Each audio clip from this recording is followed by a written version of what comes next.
Her har jeg taget en af vores 2 surfski-kajakker ud. Surfski-kajakkerne er anderledes end både havkajakkerne og turkajakkerne, som vi ellers har flest af. De er egentlig udviklet til at sejle i store bølger, stor surf. Også gerne lange bølger, det vil sige, hvor der er langt imellem bølgerne.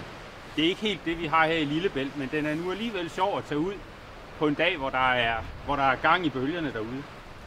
Til forskel fra de andre kajakker, så sidder man sådan set oven på en surfski. Det vil sige, at der er ikke et cockpit, som man sætter benene ned i. Her sidder man på et sæde, har fødderne på fodsparket, og så sejler man bare derudad. Så her skal man heller ikke bruge overtræk eller noget andet. Selve kajakken, den er en pæn del længere end de andre kajakker, vi sejler i. Den her er lige godt 6 meter lang. Det, at den er så lang, selvom den er temmelig smal, det gør, at den har et stort volumen, så den kan bære rigtig meget vægt.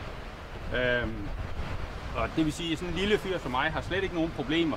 Vi bobber næsten oven på vandet. Den kan sagtens bære en 100 kilos person, den her. Formen, som den har, den er meget kileformet ude i spidsen der. Det gør, at den har nemt ved at bore sig igennem bølger.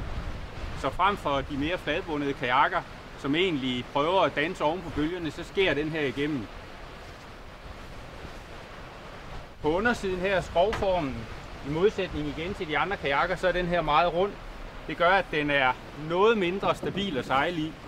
Og det kan selvfølgelig godt være en udfordring, hvis man er ude i hårdt vejr.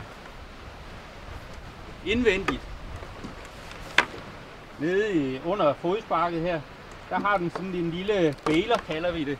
Det er en lænseanordning.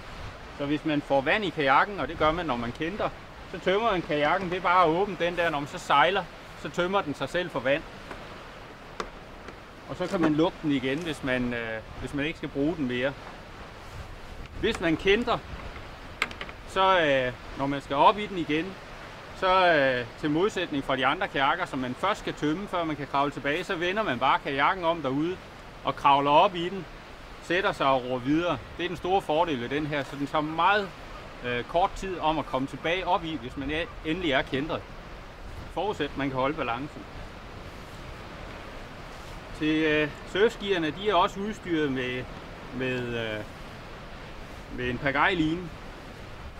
Og i og med surfskierne, de ikke bliver fyldt med vand, når de kentrer, så har de det med, hvis det blæser hårdt en dag, så kan de meget nemt løbe fra en ude på vandet. Man kan ikke svømme en surfski op, hvis man først er kommet væk fra den.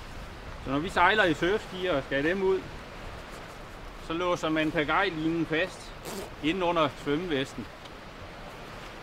Og så ellers pagajen ud i den ende. Det betyder, at hvis man kentrer, så hænger man uhjælpeligt sammen både med pagaje og med surfski. Og det betyder, at man ikke kan blive efterladt derude.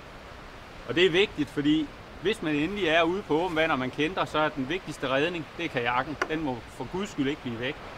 Og pagajen selvfølgelig også. Yeah. Fodsparket, det skal man indstille. Jeg tror nok, den her den står til mig. Den kan justeres i længden her. Den har sådan nogle skruer, man skal løsne med fingrene og spænde igen. Det er lidt besværligt, men det kan lade sig gøre.